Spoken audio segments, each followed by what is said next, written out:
Good afternoon, everyone. I'm Vidhi. I'm excited to be presenting the outcomes of our study on the outcomes of vitreoretinal interventions in the management of perioperative suprachoroidal hemorrhage. So, suprachoroidal hemorrhage is a serious ocular condition characterized by acutely painful and profound vision loss. It can occur due to ocular trauma, intraocular surgery, or even spontaneously. So, perioperative suprachoroidal hemorrhage can be intraoperative or delayed postoperative type. It is usually considered to have a poor visual prognosis, and as such, no intervention is often attempted in these eyes. This sets the background for the purpose of our current study. It was a retrospective observational study performed at a tertiary eye care center in South India. It included all patients diagnosed with perioperative suprachoroidal hemorrhage. Diagnosis was primarily on the basis of clinical examination and B-scan, and we excluded those patients who were managed conservatively or the cases of spontaneous and traumatic suprachoroidal hemorrhages. We analyzed demographic details, known ocular and systemic risk factors prior to the procedure, which was complicated by suprachoroidal hemorrhage, which was termed as the index surgery, whether it was intraoperative or delayed postoperative type, the type of surgery done for the management of suprachoroidal hemorrhage, as well as the need for any other intervention for related complications such as retinal detachment, vitreous hemorrhage, glaucoma, or aphakia. Anatomical success was defined as attached retina with or without tamponade, and we calculated change in best corrected visual acuity pre and post intervention. 21 eyes of 21 patients was included, out of which 12 had intraoperative and 9 had delayed type of suprachoroidal hemorrhage. The average time till development of delayed type was 7 days. The most common systemic risk factor was hypertension, and most common ocular risk factor was glaucoma or raised intraocular pressure. Interestingly, 62% of the patients had more than one ocular risk factor. So the most common index surgery associated with suprachoroidal hemorrhage in our cohort was glaucoma filtration of all surgeries, even within which the delayed type of suprachoroidal hemorrhage was particularly prevalent. The others were cataract surgery, vitreoretinal procedures, and in one patient it was IOL explantation by an anterior segment surgeon. These were the indications of surgical intervention in our cohort. The time till first intervention for suprachoroidal hemorrhage was 18 days on average. Notably, it was less than 7 days for 5 eyes. The patients were followed up for an average period of 16 months. 8 patients underwent only external choroidal drainage, and 13 patients underwent a combination of choroidal drainage with pars plana vitrectomy. 3 patients were lost to follow-up after surgery. Out of the 18 patients who followed up after surgery, on analysis between the two types of surgical approaches and between the early, which is less than 7 days, and late type of intervention, we did not find any statistical difference in the visual and anatomical outcomes. But notably, none of the eyes, 5 eyes with early drainage, had a post-operative reblate. Anatomical success was achieved in 13 out of the 18 eyes. Mean best corrected visual acuity did not change much. 39% of the patients underwent second surgical procedures after the primary one to improve or maintain their vision. And at the end of the last follow-up, 26.3% had vision better than or equal to Snellen 20/200. Interestingly, when we found whether index surgery was a vitreoretinal procedure, the outcomes were much better when compared with a cataract or a glaucoma surgery. So this was the largest cohort from the Indian subcontinent, and we tried to address the existing controversies in the management of suprachoroidal hemorrhage. It was, of course, limited by its retrospective nature, the involvement of multiple surgeons. There was a possible selection bias. The patients with, for example, no light perception would not have been offered surgical intervention in the first place, and there is limited generalizability of our findings. We did find good anatomical outcomes but poor visual outcomes in the current surgery, which was commensurate with the previously published literature. We found that when the index surgery was a VR procedure, there were better results, probably because there was early detection and which allowed for a quicker response. We also found that there is considerable variation in the approach to managing suprachoroidal hemorrhage, even within a single institution and sometimes by the same treating surgeon. We can conclude that not all eyes with suprachoroidal hemorrhage are beyond hope. Prompt diagnosis and customized surgical techniques were able to restore ambulatory vision for these patients. And in the future, there is a scope and a need for establishing evidence-based consensus guidelines to manage suprachoroidal hemorrhage. Thank you. I'll be happy to take any questions.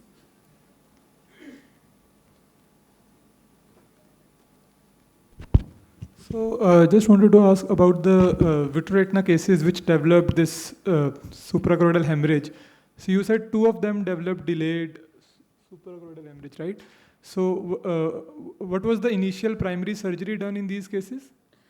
I believe that we had 8 cases of vitreoretina surgery. Out of them, majority were silicone oil removal cases. Okay, which silicone oil developed. removal. Most of all of them. And a couple of them were primary vitrectomies during primary vitrectomies itself. Okay, so you also compared in your slides, you showed that you did a combined PPV with a drainage versus only drainage. So in these cases, they were already vitrectomized, the ones which had SOR. So how was PPV done extra?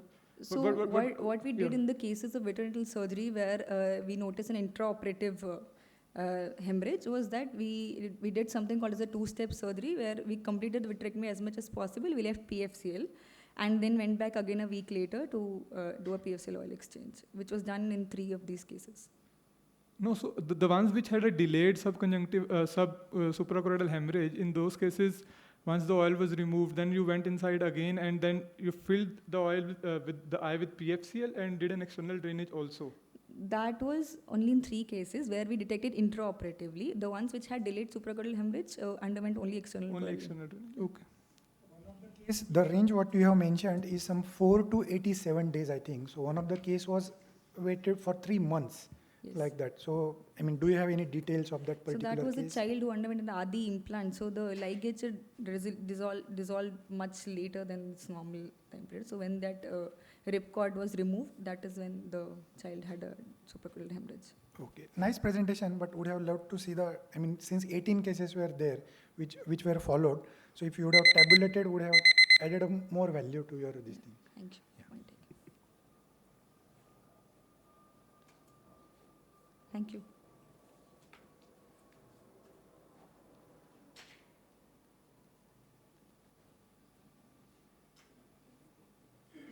The next one. So the next speaker is on the topic intravitreal fluocinolone acetonide 0.19 mg for pseudophakic diabetic macular edema, and the presenting author is Dr. Rituraj Videkar. Good afternoon, everyone. My topic today deals with intravitreal fluocinolone acetonide for resistant pseudophakic diabetic macular edema. The venue of the study was Dubai Hospital, United Arab Emirates. So it was a retrospective analysis of these patients who received intravitreal fluocinolone acetonide for resistant pseudophakic diabetic macular edema in vitrectomized and non-vitrectomized eyes with 1-year follow-up.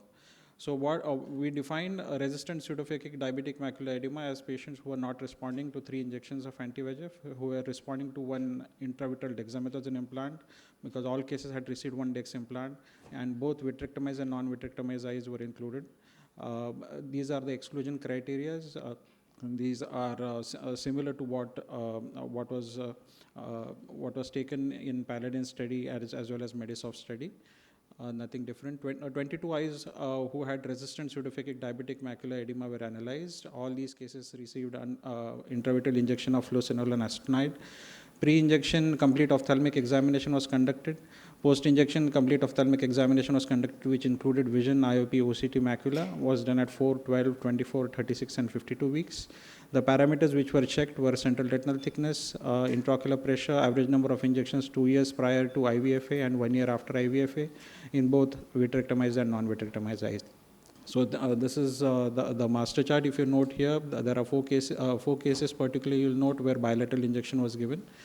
These were the observation. The 11 eyes were vitrectomized, 11 of them were non-vitrectomized. I would like to draw your attention to the second second table. Here the vision pre-IVFA and post-IVFA vision, there is an improvement. The intraocular pressure is slightly high, and the central retinal thickness also shows reduction. When we do a subgroup analysis of at 4 weeks, 12 weeks, 24, 36, and 52 weeks, and look at the OCT measurements, we see that more or less the central retinal thickness is more or less maintained as stable. This is against what we see in anti-VEGF, where we see a seesaw pattern because of wearing off effect of anti-VEGF. The benefit of vision improvement was maintained throughout after receiving this injection. When we analyze further, do a subgroup analysis, we see in vitrectomized and non-vitrectomized eyes, if you note the vision improvement was noted in both of the eyes, but more so in non-vitrectomized eyes. The central retinal thickness was reduced in both of the eyes, but more so in vitrectomized eyes, whereas intraocular pressure rise was more so in non-vitrectomized eyes. The average number of injections were reduced post IVFA. Only one injection was required, that is the IVFA. The intraocular pressure more than 21 mmHg was seen in one patient who had to undergo AGS. 3 patients requires AGM, so 3 plus 1, 4 patients had high IOP. 1 patient had vitreous hemorrhage with a retinal break. So these are demonstrative OCT scans where we see a central involving macular edema pre-IVFA, which reduced over a period of time and which was well maintained. Diabetic macular edema, as all of us know, is a most common cause of visual loss in diabetic retinopathy with a prevalence of 7.6%. 66% of individuals with DME experience limitations, and without treatment, 50% of them lose 2 lines in 2 years. First line of treatment, as all of us know, is anti-VEGF, whereas the second line of treatment is the corticosteroids. In spite of the anti-VEGF, 30 to 40% patients do show persistent edema, and these are the cases where corticosteroids can be used. IVT and anti-VEGF show faster clearance in vitrectomized eyes, whereas the dexamethasone implant in vitrectomized and non-vitrectomized eyes, it has the similar pharmacokinetics. So the research question in front of us was whether IVFA will be effective in vitrectomized as compared to non-vitrectomized eyes, and whether it will have a good effect in pseudophakic DME cases. So coming to IVFA, it is a 190 microgram sustained release implant which releases 0.2 mcg per day release of the drug. It is used in patients with chronic DME. As seen in the FAME study, Medisoft study and Paladin study, the safety profile for IVFA is well established, and all these studies particularly concluded that it helped in improved visual outcome and reduce the treatment burden. As compared to the Paladin study, which showed the IOP rise of 10.89%, in our study it was somewhere like 18%. Probably this could have been because of our definition of a high IOP, where IOP was more than 21 mmHg was considered as having high IOP, whereas Paladin study particularly took into consideration of those patients where IOP was more than 30. So vision improvement was comparable in both vitrectomized and non-vitrectomized eyes. The reduction of central retinal thickness is more in vitrectomized as there is faster washout of VEGF along with the effect of IVF as compared to non-vitrectomized eyes. IOP increase probably was more in vitrectomized eyes because of longer retention of the steroids, and number of injections prior to IVFA in vitrectomized eyes is more due to faster washout of the drug as compared to as seen in vitrectomized eyes. Post IVFA, the requirement of injection is 1 over 1 year. This drastically reduces the treatment burden and cumulative risk of endophthalmitis. So coming to the conclusion, it helps, IVFA helps in reducing the number of intravitreal injections and maintains the central retinal thickness in eyes with pseudophakic DME. IVFA has a good response in vitrectomized as well as non-vitrectomized eyes. However, as compared to the published data, our percentage of rise of intraocular pressure was much more higher than, that is 18% versus 10.89% as mentioned in the published literature. These were my references. Thank you for your attention. So most of these eyes are they underwent vitrectomy for diabetic TRDs or for just the vitreous hemorrhage? No, doctor. Basically, these or were... you did, or the vitrectomy was done for recalcitrant DMEs? No. This was just vitrectomized. They might have been either for diabetic vitrectomy or even coexistent if they had some other pathology for that, they might have gone. Okay. So I do agree the limitations, retrospective nature and the less number of cases are the limitations of this study. Okay, and in one of the slides you showed that in vitrectomized eyes, the vision improved, but the improvement in CMT was lesser as compared to the non-vitrectomized eyes.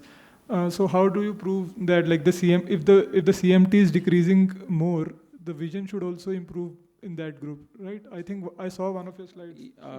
Yes, sometimes basically vision and OCT thickness might not match.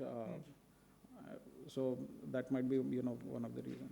So any subgroup analysis or something you try to look at why that happened? No, we didn't do it. It would be nice to look into it. Yeah. Thank you. Thank you. So the next speaker is Dr. Simendra Karkur. No. Okay, yeah, sorry. So the next presenting author is Dr. Kanika Singh. She will be presenting on understanding referral pattern correlated with severity, risk factors, and ROP outcomes in Central India. Good afternoon all. I'm Dr. Kanika Singh, third year resident, AIMS Bhopal. I'm here to present my study to understand the referral pattern correlated with severity, risk factors, and ROP outcomes in central India. As we know, ROP is retinal hypoxic retinopathy present in premature low birth weight infants. So the purpose of my study is to recognize the referral patterns, the prevalence, characters, risk factors, the intervention, and the short-term outcomes of the ROP who presented to our institute, the Tertiary Referral Institute in Madhya Pradesh. So this study was conducted from June 23 to July 24, and all the ROP screenings which were done in OPDs and ICUs were noted. For demography, the severity, the risk factors which were present in these, the treatment given, and the short-term outcomes noted. The results were analyzed to find out the prevalence of ROP, the association and the significance of the various risk factors. The results are as follows. Total 804 ROP screenings were done during this period in 252 babies, in which 86 children had ROP, giving the prevalence to be 34.1%. Type 1 disease was 3.6%, AROP 5.6%, hybrid 2.8%, and advanced disease was 4%. The mean gestational age and birth weight in ROP babies were found to be 30.59 plus minus 3.12 weeks and 1215.01 plus minus 309.54 grams. As we can see in this diagram, in the inborn babies, mostly 85.7% did not develop any ROP, 13.7% developed only the type 2 ROPs, and only one baby inborn developed type 1 disease, accounting to be 0.6%. While in the outborn babies, there is a complete severe disease which were present only in the outborn babies, comprising of AROP, hybrid, and the advanced disease cases. So out of these 86 ROPs, 44 required intervention, 33 were treated at our institute, 22 LIOs were done, and 11 anti-VEGFs were done. 10 cases required surgical intervention at presentation itself. Out of the 33 babies who were treated, the significant 20 babies, the disease regressed. 5 babies required repeat laser for persistent disease, and 4 required laser after anti-VEGF for the recurrent disease. 4 needed surgical intervention even after adequate treatment was given.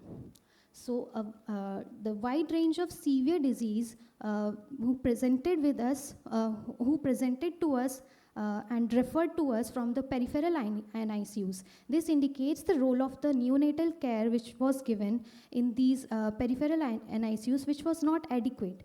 And the timely referral and the parents' education and awareness was played a key role in early diagnosis and the treatment. So in our study, low birth weight, prematurity, RDS, NICU stay, oxygen therapy, and phototherapy were found to be significantly associated with the development of the disease. Higher prevalence of severe disease was found in outborn babies, and timely referral is associated with early intervention and satisfactory outcome. These are my references. Thank you.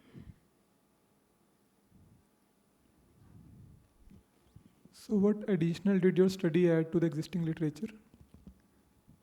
So my study, we have done this study in the tertiary institute. In our institute, NICU was very recently established.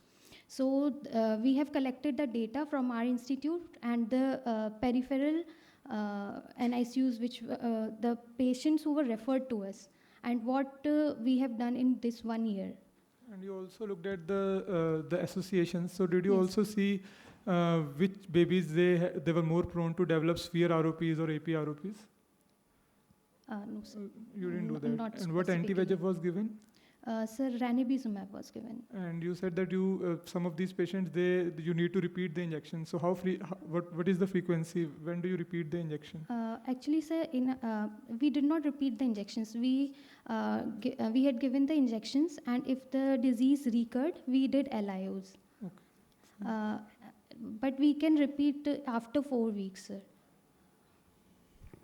When was the laser done after injection? After injection, Sir, after 4 weeks or when the new lesions were seen, the recurrent disease was seen. Thank you.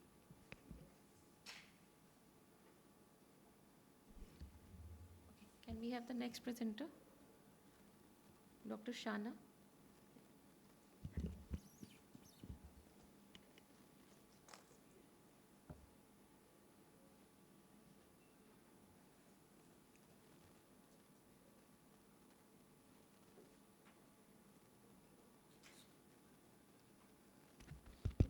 Good afternoon, everyone. I am presenting a study on electroretinogram changes in diabetic patients with and without diabetic macular edema. Diabetic macular edema is the most common cause of vision loss in patients suffering from diabetic retinopathy. And it is shown that there is impaired neuronal dysfunction in the inner and middle layers of the retina in diabetic patients even before start of the vascular complications. And OCT, as we all know, is a non-invasive technique which reveals the morphology of the retinal layers. And electroretinography or ERG is an objective test which helps in identifying functional changes in the retina in contrast to OCT, which shows the structural changes which is happening in the retinal layers. So the aim of our study was to analyze changes in the ERG patterns in diabetic patients with and without diabetic macular edema and correlate these ERG changes with best corrected visual acuity as well as central macular thickness obtained on spectral domain OCT. This was a cross-sectional, observational and comparative study which was done in 60 eyes, that is 30 eyes in each case, and control groups. Patients with confirmed cases of diabetic macular edema having either NPDR or PDR were included in as cases, and patients with diabetes mellitus with no diabetic retinopathy or diabetic macular edema were included in control group. Prior history of any intravenous injection or retinal lasers and significant media opacities were excluded from the study. After getting informed consent from the subjects, all the subjects underwent slit lamp examination, indirect ophthalmoscopy and OCT, and central macular thickness was obtained. And the patients were classified into group A as 30 eyes having diabetic macular edema, that is central macular thickness more than or equal to 275 microns, and group B as 30 eyes without diabetic macular edema, that is central macular thickness less than or equal to less than 275 micron. And ERG was recorded using full field ERG device Retina as shown in the figure.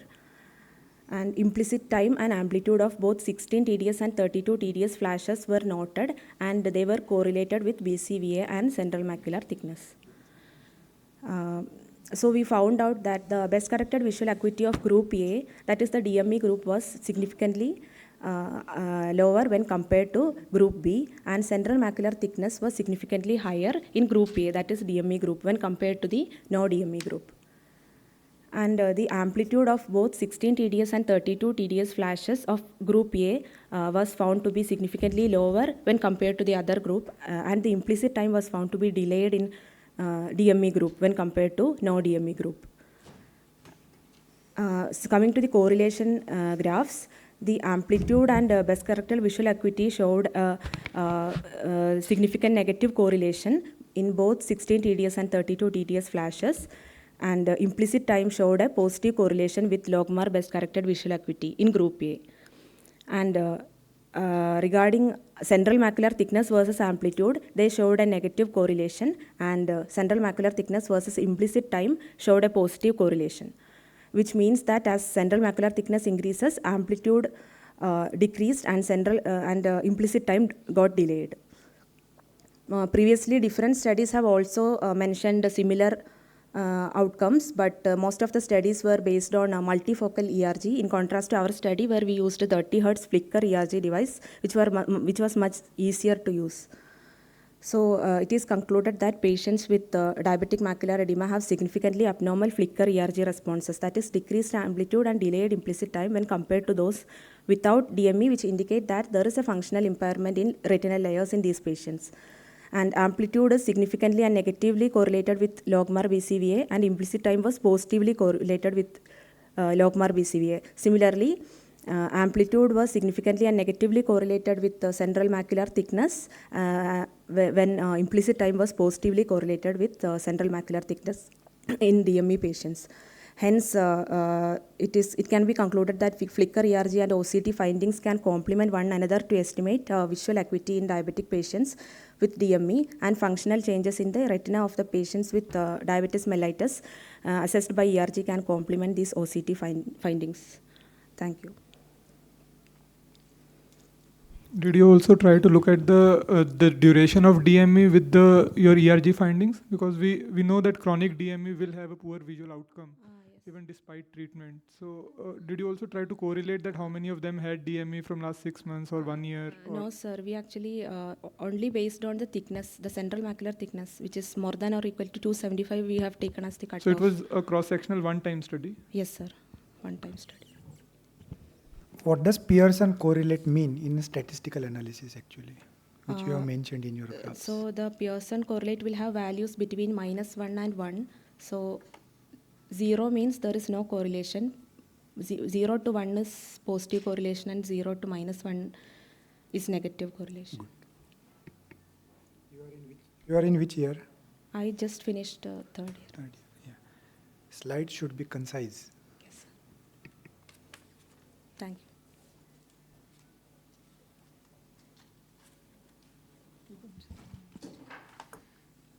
So can we have the next presenter, Dr. Sarang? No, it's not there. Dr. Jashandeep?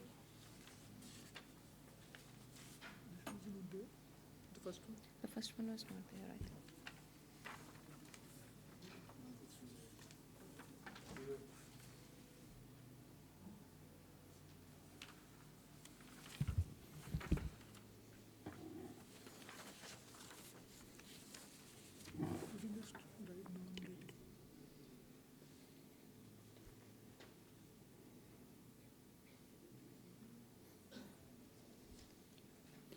Good afternoon, everyone.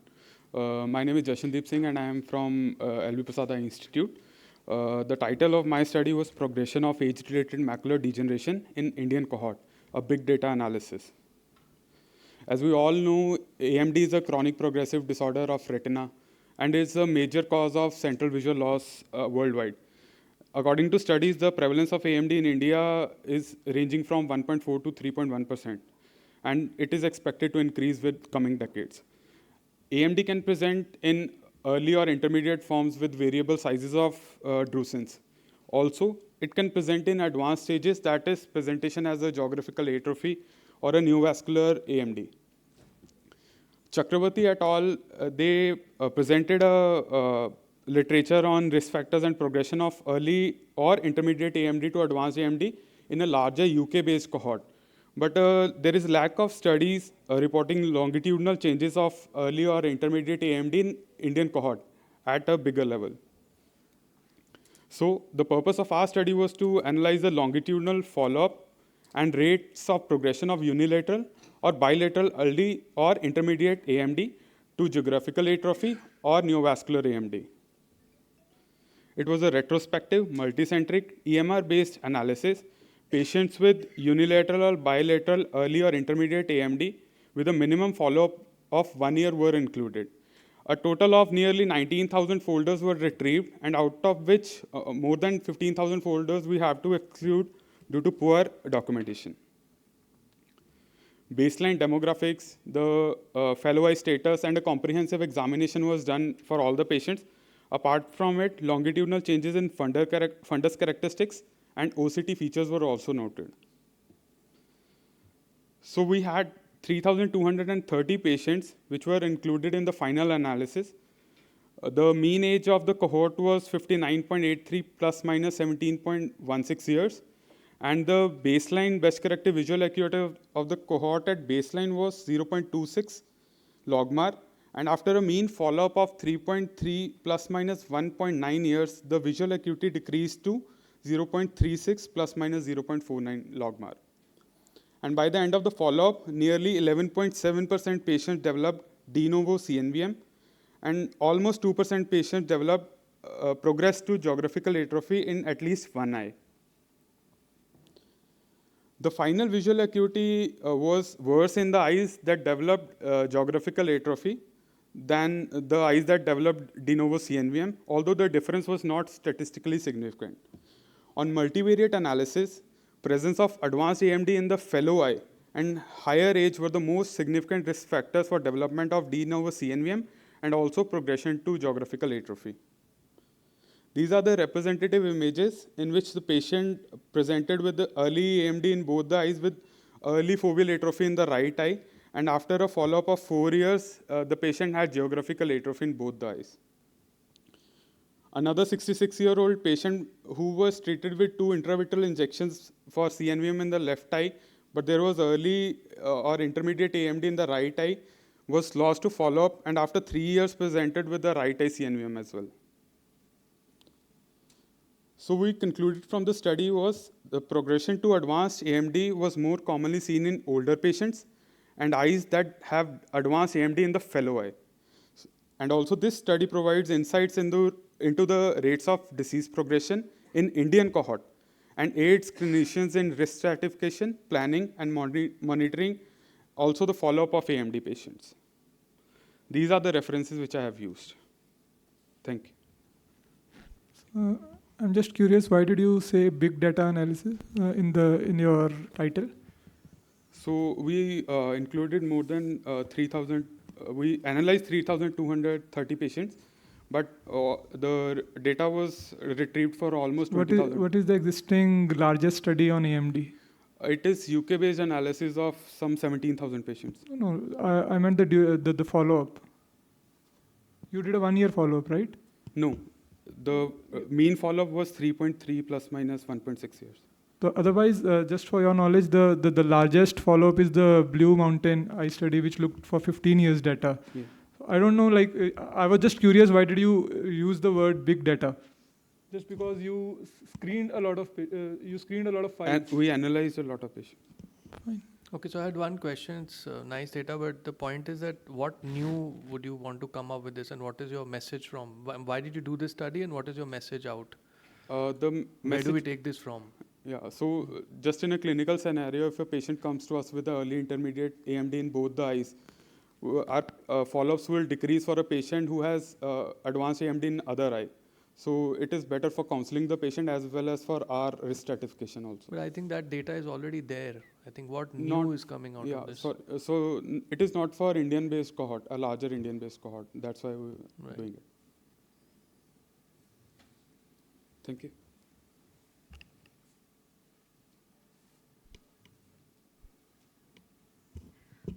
Okay, can we have Dr. Smriti?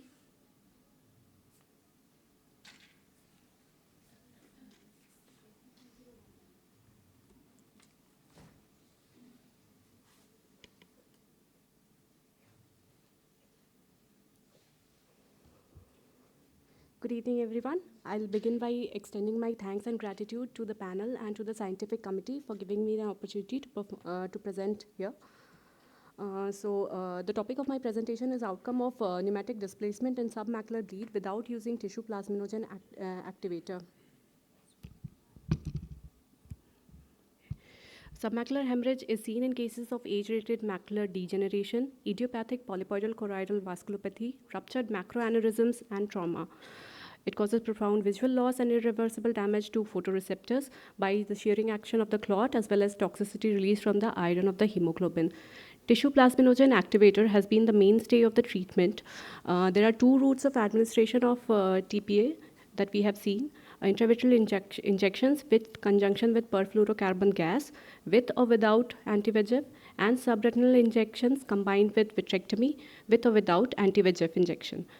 Disadvantages associated with TPA injection is the high cost of drug, no established dosage of the drug, low safety margins associated with TPA, and increased chance of vitrectomy-related complications.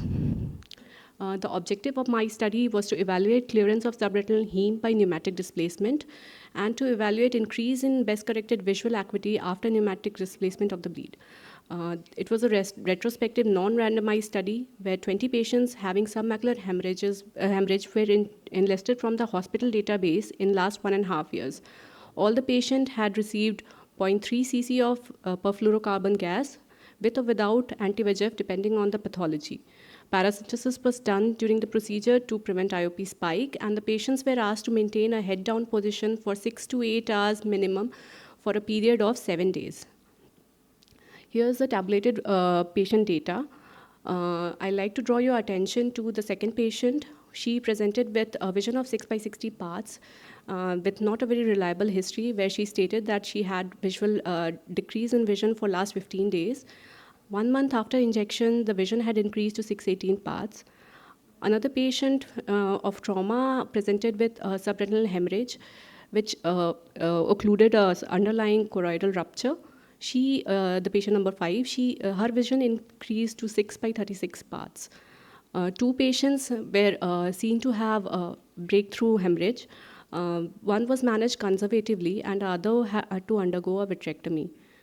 Coming to the results, the anatomical clearing of heme was noted in 19 patients up to 1 disc diameter after the end of 1 month period. In 2 patients, breakthrough hemorrhage was seen with only one needing vitrectomy, other was managed conservatively, and an increase of BCVA was noted in 17 patients whose macula was not compromised and the underlying choroid was healthy. I'd like to draw your attention to this patient. She had presented with organized clot. So we injected this patient with ranibizumab and perfluorocarbon gas and had asked to maintain the head down position. This is the picture after 1 month period. Her vision had increased to 618 parts. This is another patient. She had a history of trauma. We can see the clearing of the heme and increase in best corrected visual acuity. Another patient of SRNBM, he presented with subretinal hemorrhage, and this is the photograph after 1 week. So, to conclude, perfluorocarbon gas injection with or without anti-VEGF along with patient positioning is a cost-effective and efficacious modality of management of submacular hemorrhage as compared to when used with TPA. It is minimally invasive. It has better safety margin when compared to TPA and is also effective in cases with organized subretinal clot, though it is not very ideal for patients with young patients with formed vitreous or in patients where the peripheries have not been checked. These are my references.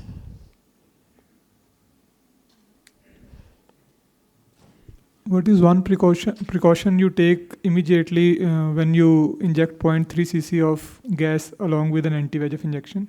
So we do the paracentesis to prevent the IOP spike. And what do you also look for after giving the injection? We explain the patient to maintain a position. On table. Something on table. Once you've given the injection, immediately you ask for something and then you look for a finding in the fundus. So basically you look for disc pulsations. Okay. Right? Because you're injecting roughly 0.3 to 0.4 ml of fluid or something inside, or you're injecting that amount of volume. So that might lead to a very high pressure and the patient might turn up no PL the very next day. So it is very important, if you see disc pulsations, you do a paracentesis. And anyways, you have to do a paracentesis, but if you see a disc pulsations, you have to do a repeat paracentesis till the disc pulsations, they go away. Okay, sir. So you do an indirect ophthalmoscopy on table immediately after the injection is given. Okay, sir. So I just wanted to know that did you randomize these patients based on the location of the bleed? So it was a non-randomized study. So basically it was, so visual acuity can basically differ if you have a subretinal bleed versus a VRV, a sub-RPE bleed. I have listed a list of patients in whom the visual acuity does not increase. One case was there, she was an old lady, she had trouble positioning, so her visual acuity did not increase much. There was a patient with underlying choroidal rupture. Her etiology was trauma, so visual acuity did not improve much. She was not very happy. Another 2 patients, the macula was scarred due to PCV. So those are the other cases where visual acuity did not improve. When you are giving injection and gas, which is given first, which is later? Sir, we injected gas first. Then injection. Yes, sir. Won't you want to inject the injection first, I think? Sir, we did it as my senior consultant suggested, so he suggested that we inject gas first. Right. Okay, thank you. So I'd like to call the next speaker, Dr. Shivangi Singh. Is she here? She's not there, I guess. Okay, so we'll move on to the next speaker, Dr. GVN Ramakumar. Yeah. So he'll be presenting on the surgical outcome of full thickness macular hole associated with other retinal pathologies.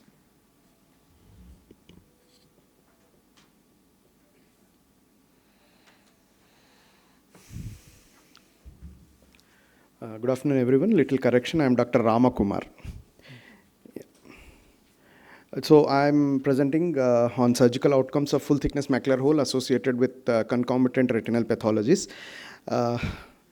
Full thickness macular hole, most of the literature what we come across is about idiopathic macular holes, but we do see secondary macular holes associated with proliferative diabetic retinopathy, retinal vein occlusion, RRDs and myopia. Especially myopia, RRDs are like more often we do come across macular hole as the cause for the RRD, and also trauma cases. So the tractional forces of idiopathic macular holes are mostly related to the posterior vitreous cortex or the ILM, like relieving the traction from the ILM, which can result in closure of the holes. But here there are other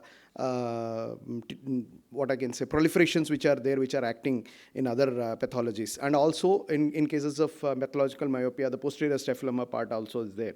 So like successful removal of the vitreous and also the traction along with ILM, and whether ILM flap is placed or not, there are many factors that come into play when we do these cases. So we tried to analyze 20 cases of full thickness macular hole associated with other retinal pathologies, and it's a retrospective study.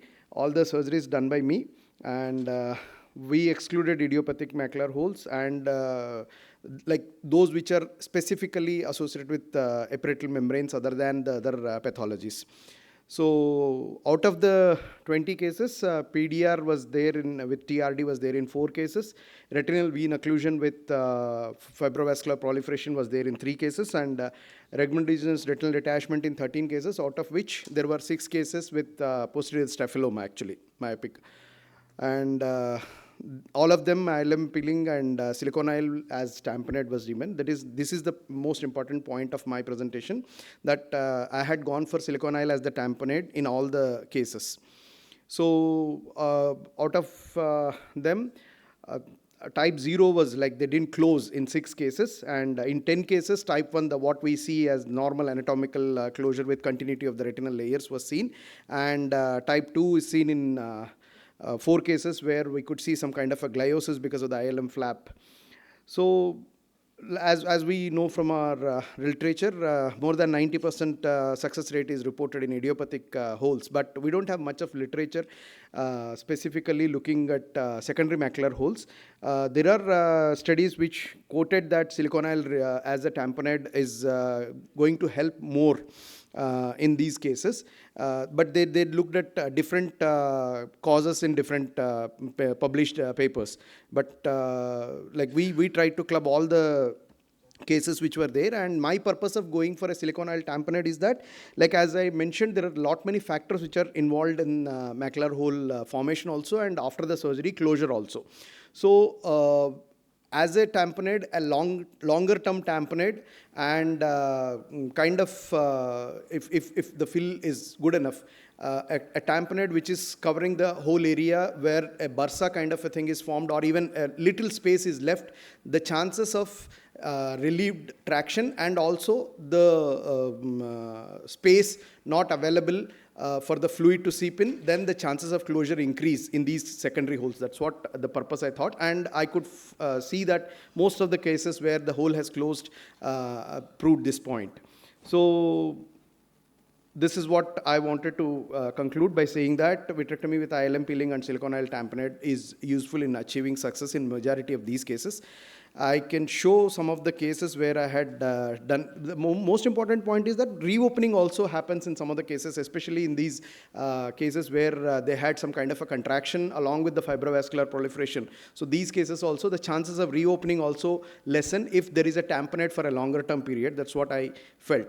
So this is one case where Parolinis classification didn't come, only posterior staphylomas with, I don't know whether we have any pointer here. So though there were flat edges, it cleared well after what I can say, ILM peeling and going for a silicone tamponade. And this one is having a macular BRVO with a traction inferior to the fovea. And yeah, thank you. Inferior to the fovea, and after relieving the traction and with silicone tamponade, the hole closed well. And this is that stage 4A of Parolini's classification. You can look at the dates like 5th of January and 10th of January. So within, you can see the siliconal meniscus also here. Though SRF was little, took more time, the hole has closed well on the second post-op day itself, and with siliconal inside, this patient maintained well over a long period of time. After oil removal also, I had a 2 years follow-up of this patient, and it maintained well. This was a case of proliferative diabetic retinopathy with tractional schisis and related macular hole, and this patient regained almost 6/9 vision after the oil removal and cataract surgery. So this is a post-trauma patient with macular hole because of some pressure cooker vessel which has hit the eye, and this also were maintained well after the closure. So these are my references. Thank you. I think you made a very strong recommendation that we should put silicone oil, which I personally feel that we have been doing all such cases from a very long period of time now, whether it is PDR, whether it is BRVO, usually there's a component of traction. Once the traction is released, you can give a gas tamponade. I feel most of them usually close, and there is very less chance that they will reopen. As far as myopic or MTM related holes are concerned, I feel in those cases you might still put silicone oil, but as such, I don't believe that, or I don't feel the need of silicone oil in cases with PDR or in BRVOs. That is my personal take on it. Actually, I tried to look at the numbers only for that reason, because I had the feeling that gas itself is sufficient. But when I tried to shift, because after getting some heartbreaks, when I tried to fill, especially in those cases where there were definite proliferations, and even after removal of the ILM, I could see that the hole was not closing. So after, I thought after starting putting oil, I saw more success. So that's why I thought I should present my numbers over here. So I think, Dr. Rama, that's a good concept, but yeah.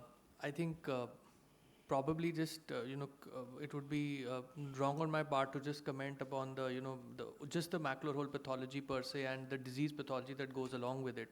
So I do, agree with Ashish that, sometimes in diabetics, I think putting in oil can really be disastrous to the other part of the retina. And yeah, yes, I agree. We do take a call based on that. The second point that I have with macular holes, and I mean, fine, if you have a retinal detachment along with the macular hole, definitely oil is something that is preferred as a pathology, but I don't think it's per se because of the hole, it's more because of the other retinal pathology. The only thing is that, we've also done this study, and there was, the concept of unexpected loss of vision with silicone oil, which has been there. So that basically talks about this slight film that kind of is there over the foveal area, and that kind of is like a sandwich between the, the foveal interface and the oil interface. And that basically the electrolyte imbalance caused in that area is the reason for RP atrophy. So I don't know whether putting oil in cases where the retina is attached and the retinal pathology per se, the other retinal pathology, especially in these kind of cases, the other retinal pathology probably would have done with gas only.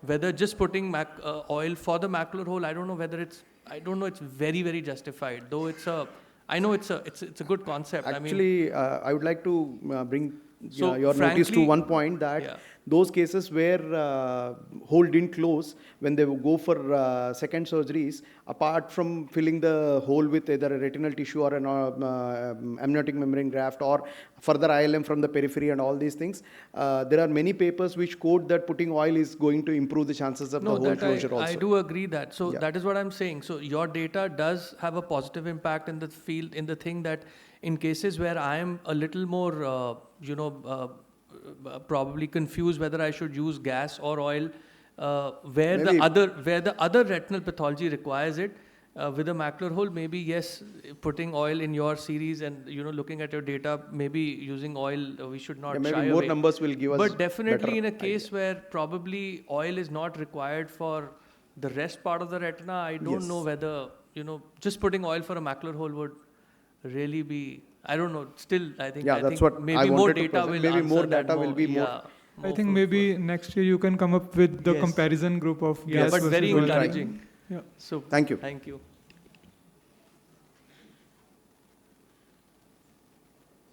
So I'd like to invite the next speaker, Dr. Utsav Shah. Is he here? Yeah. So he'll be presenting on fundus biomarker of retinopathy of prematurity. Good afternoon, everyone. I'll be talking on fundus biomarker of retinopathy of prematurity, and I have no financial interest to disclose. So, as we all know, the knowledge on ROP has been based on examining the eyes of baby at risk at certain point of time. And in the recent year, there has been tremendous changes in the profile and pattern of ROP within various part of the world. So, in this prospective study, we wanted to explore the story of how and when an eye with no disease at birth develops retinopathy by serial fundus imaging. So this was a study which was conducted at LV Prasad Eye Institute, Bhubaneswar, which is linked to 35 NICUs in 15 districts from 1st of April 2022 to 31st of March. So the process in brief, so we identified all the babies at risk of ROP, and after proper parental consent and counseling, we take a retinal imaging with the help of 3 Netra Neo. The first examination was done within 1 week of the birth, and thereafter every weekly till the development of ROP or zone 2 mature retina. However, few babies were excluded, such as babies which are too unstable to image, eyes with media too hazy to image, inadequate follow-up, and lack of parental consent for the study. So all these images was analyzed serially together with a goal to get an insight into the chronology of event from no disease to ROP, to find any fundus biomarker, if any, for predicting of any retinopathy, to know the timeline of events and their correlation with the systemic status, if any, and to get any insight into the atypical ROPs. So this is one of the example of premature babies of 31 week of gestational age with a birth weight of 1.2 kg, where at the day 4, we can see the retina is not fully mature. But as we go ahead, like in the day 11, there are few peripheral tortuosities has been started developing, which is becoming more prominent as we progresses, and there are few hyperacute branches also. So as we go further, there is formation of ridge also, and the formation of fully mature retinopathy of prematurity. And the similar findings which we also observed in the other eye as well. So coming to the results, so we included around 406 babies with a median birth weight of around 1400 grams and gestational age of median of around 32 weeks, of which 406 babies, of which 56 babies developed ROP. And we noticed that the timeline of appearance of vascular changes developed from 9 to 17 days when we compared to the premature babies who didn't develop any ROPs. So what are these vascular changes? So we found out like total 6 vascular changes, such as tortuosity of peripheral retinal vessels, pairing and crowding, that is adjacent vessel coming to closer, hyperacute branching, short AV shunts and long AV shunts, and short tortuous vascular loops. So of this, which is most commonly ignored, that is the peripheral vascular tortuosity, which found to be most statistically significant when compared between the babies who developed ROP and no ROP babies. Also, the other vascular findings were found, but they were not that statistically significant, but we could found, such as vascular loops, vascular crowding, AV shunts, and vascular pairing. So to conclude, there are many vascular changes that appear earlier than the current guidelines for the first evaluation of ROP, though they are subtle but detectable. It can be possibly used as a fundus biomarker and artificial intelligence tools in predicting any treatment warranting ROPs. So the retinal vascular changes that significantly link with ROP development, with the strongest link with tortuosity of peripheral retinal vessels. The strength of our study is the serial evaluation of fundus from birth to the development of ROP, which is first of its own kind. It can also unravel many unnatural histories, timeline of events in ROPs, and mysteries of atypical and aerobes.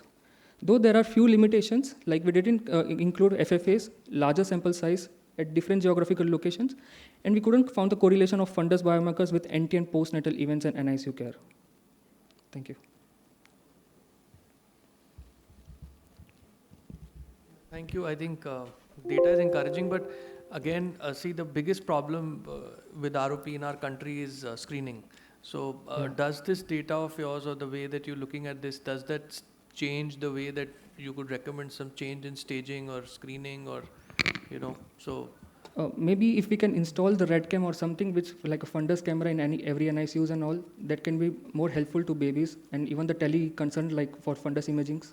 But ultimately we already have a classification, we have a protocol to stage them and to follow them up. Yes. So do you think that with this study of yours, do you think that you would like to change something in the recommended guidelines? Yeah, maybe as we saw that many vascular changes that they are subtle, but they can be detectable. So sometimes like small vascular changes which we miss like while doing the first screening, if we can catch that, we can maybe treat better and more sooner.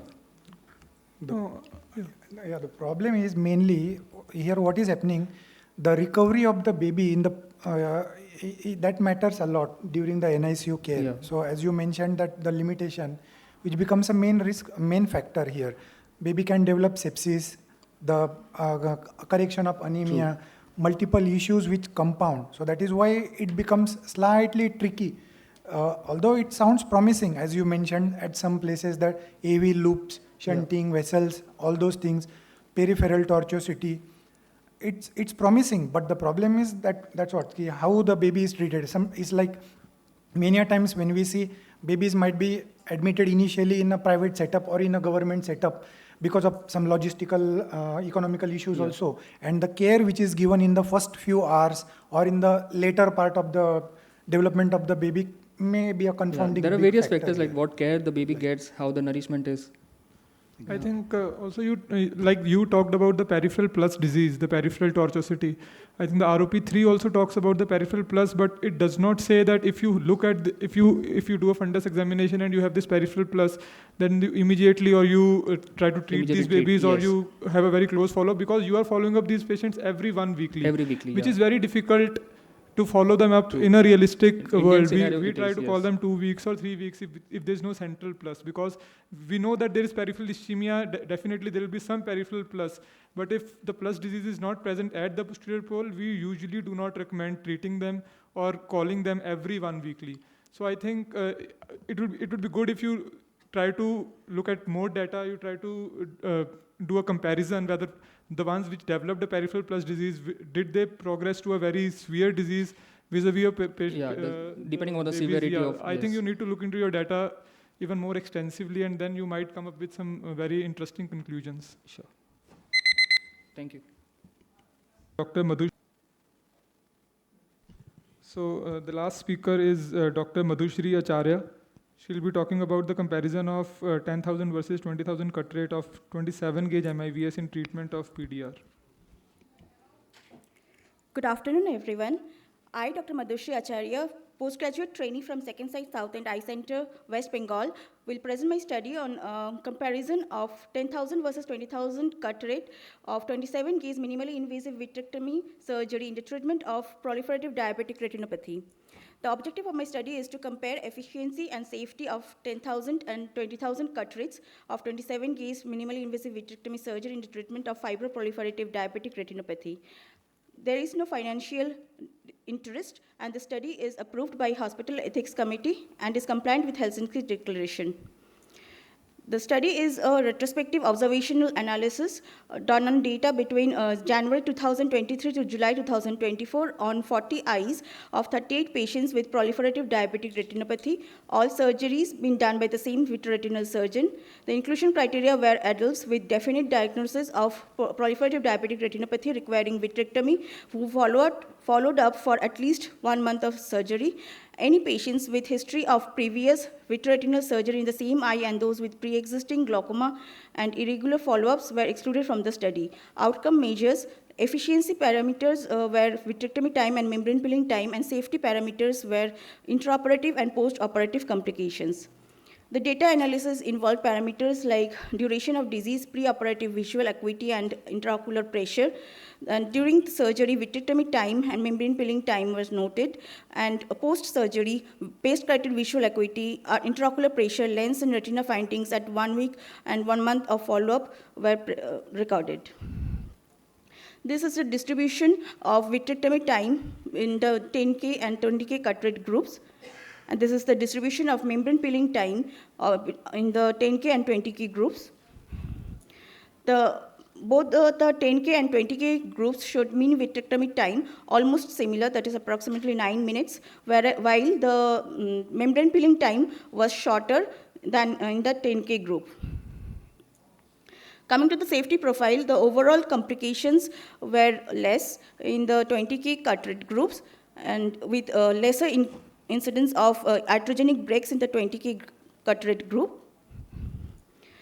A study on the evaluation of efficiency and safety of 27 gauge 20,000 cut rates per minute of vitreous cutter was done on patients with ERM in 2023 in Japan by Yuta Doi et al. But to the best of my knowledge, no studies in India has yet been done on comparison of 27 gauge 20,000 versus 10,000 cut rate vitrectomy in cases of proliferative diabetic retinopathy. From my study, vitrectomy time in both 10K and 20K groups is similar, while the membrane peeling time is shorter in the 20K group than in the 10K group, and 20K has a better safety profile compared to the 10K cut rate group. So in conclusion, the 20,000 cut rate per minute 27 gauge transconjunctival sutureless vitrectomy has better efficiency and safety profile than the 10,000 cut rate speed in proliferative diabetic retinopathy. Thank you. See, when you talk about the efficiency of a cutter, you just talk about the time for vitrectomy and not the membrane peeling time. Right? You're talking about the functioning of the cutter. And when we talk about the vitrectomy time, basically, whenever we're talking about the efficiency of these cutters, you look at the core vitrectomy time and the shape vitrectomy time. That is one thing.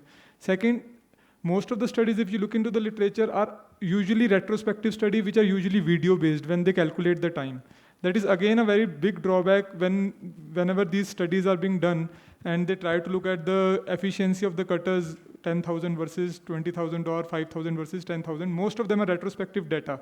There's always some component of bias. You correctly showed that there is no difference in the cutting time, whether it was 20,000 or 10,000. So one point is that you should not include the membrane peeling time because the membrane peeling is not done by the cutter itself. That is you need a intravitreal forceps for that. And second, it is always better that you conduct a prospective study and you actually calculate the exact time which has been taken by the surgeon, and you have to define the limits of core vitrectomy, limits of peripheral vitrectomy. Sometimes the surgeon is biased, he might complete the core vitrectomy very early, or he might not do a very good peripheral shave, and then might feel that the 20,000 cut rate is better or is taking lesser time as compared to a 10,000 cut rate. Okay, sir. So I have a question. Do you know why is the time same between 10,000 cut and 20,000 cut? So though like 20,000 should be having a shorter time due to efficient vitreous removal, but in our study probably due to lesser sample size and why is the 10,000 cut rate time and the 20,000 cut rate time almost the same? Because in a few cases the time taken was more, and in a few cases the vitreous removal. So basically a 10,000 cut is a single cut. And It a is a single 20,000 cutter, cut is it's a a dual bi-cut. blade cutter. It's a dual cut. So when Yes, the dual cut is there, the flow rate is better in a 20,000 cut, and that is why it kind of adjusts to that time taken, and that is why the 20,000 cut rate, that is what the companies say, that is the model that you basically get the same amount of, you get the same efficiency as you get in a 10,000 cut. So if you do if you do the same thing with a large bore cutter, your vitreous removal will be much, much faster, right? Though safety gets compromised.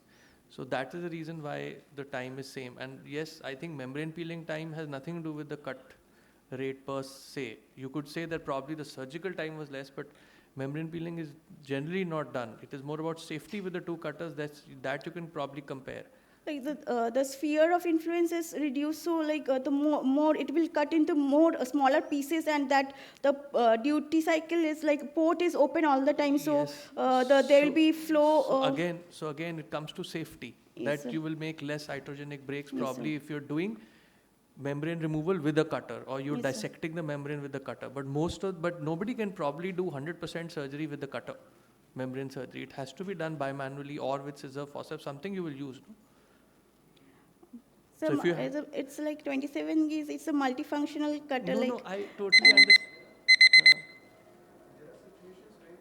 We do, but we do complete with the cutter. But then if you have FVP on the disc, you can't pull it with a cutter. No? You would need a forceps or something. And I think you're confusing because you've written membrane peeling and not membrane dissection.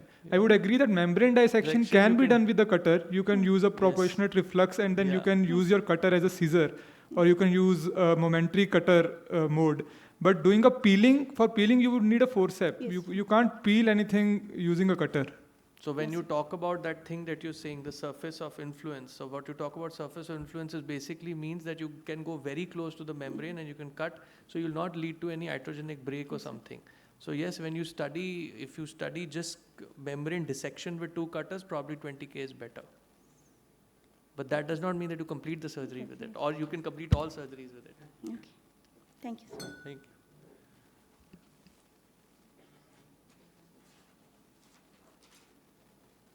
I think so. That is the end of our session, and thank you everyone for the presentation. Yeah, so we can all come together for a group photograph.